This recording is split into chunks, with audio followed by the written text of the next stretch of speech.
आदि में परमेश्वर ने आकाश और पृथ्वी की सृष्टि की।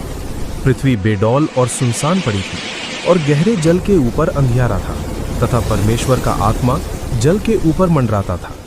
जब परमेश्वर ने कहा उजियाला हो, तो उजियाला हो गया। उजियाले को देखा कि अच्छा है, और परमेश्वर ने उजियाले को अंधियारे से अलग किया।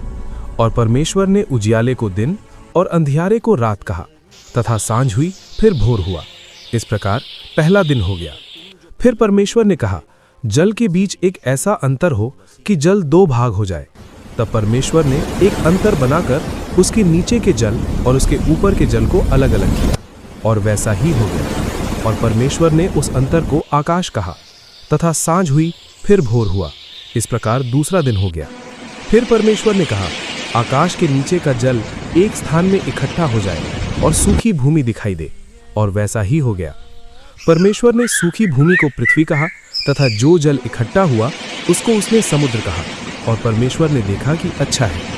फिर परमेश्वर ने कहा पृथ्वी से हरी घास तथा बीज वाले छोटे छोटे पेड़ और फलदायी वृक्ष भी, जिनके बीज उन्हीं में एक एक की जाति के अनुसार हैं, पृथ्वी पर उगे, और वैसा ही हो गया।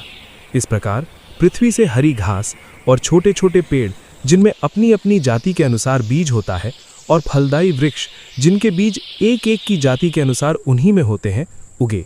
और परमेश्वर ने देखा कि अच्छा है, तथा सांझ हुई फिर भोर हुआ। इस प्रकार तीसरा दिन हो गया।